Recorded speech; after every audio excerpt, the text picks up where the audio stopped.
আজকে মিরসরাই প্রত্যন্ত অঞ্চলে ক্ষতিগ্রস্ত কৃষক বাজের দাবি আদায়ের লক্ষ্যে আজকে আমাদের যে দাবি, সেই দাবি হচ্ছে বিএডিসি ইঞ্জিনিয়ার কর্মকর্তা জাহিদের নেতৃত্বে কিছু অসাধু ব্যবসায়ী সহ একটি অবৈধ সিন্ডিকেট অনিয়মতান্ত্রিকভাবে অনিয়মভাবে খাল খনন কার্যক্রমগুলো পরিচালনা করে। এই অসাধু কর্মকর্তা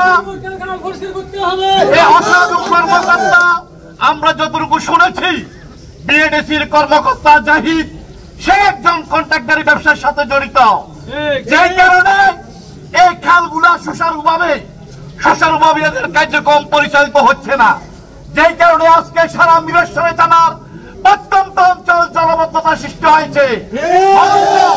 অল্প বৃষ্টিতে আজকে মানুষ পানিতে নিমজ্জিত হচ্ছে। আজকে আমরা স্পষ্ট ভাষায় বলতে চাই, ইতিমধ্যে আমাদের বিশেষ অতিথি জনাব আলমগীর ভাই সহ বক্তারা যেসব খাল নিয়ে বক্তব্য দিয়েছেন, আগামী এক সপ্তাহের মধ্যে যদি এই সকল খালের উপর অবৈধ স্থাপনা উচ্ছেদ করা না হয়, আগামী এক সপ্তাহ পরে বৃহত্তর পরিসরে বাধ্য হব।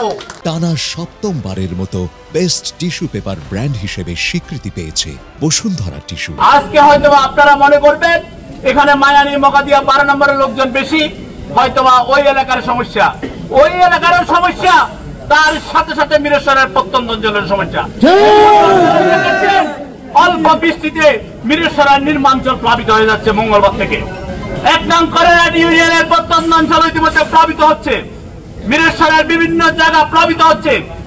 বিএডিসির উদ্যোগে বিগত 6 মাস পূর্বে থেকে খাল খনন কর্মসূচি মিরসরাইয়ের বিভিন্ন অঞ্চলে আরম্ভ হচ্ছে, কিন্তু এই খাল খনন কর্মসূচিগুলা অল্প অংশ করে উপরে অংশ করে বাকিটা নিচের দিকের খালগুলা এখনো খনন করা হয় নাই। অল্প বৃষ্টিতে পানিগুলা নিচের দিকে পরিষ্কার হচ্ছে না। আপনারা জানেন মিরসরাইয়ের একটা গুরুত্বপূর্ণ বাজার আবুতরফ বাজার, মিরসরাই অর্থনৈতিক অঞ্চলের প্রাণ কেন্দ্র আবুতরফ বাজার। সেই আবুতরফ বাজার একটু বৃষ্টি হলে পানির নিচে তলিয়ে যাচ্ছে। আবুতরফ বত্তাকিয়া সড়ক পানির নিচে তলিয়ে যাচ্ছে। আবুতরফ এলাকার পার্শ্ববর্তী সকল গ্রাম ইতিমধ্যে পানিতে সয়লাভ হয়ে গেছে, মানুষজন চলাফেরা করতে পারছে না। আপনারা জানেন তার সাথে সাথে মিরসরাইয়ের সাধারণ জনগণের জীবিকা নির্বাহ দুঃসহ হয়ে দাঁড়িয়েছে। আমরা ইতিপূর্বে অনেকবার প্রশাসনের বিএডিসির ইঞ্জিনিয়ারদের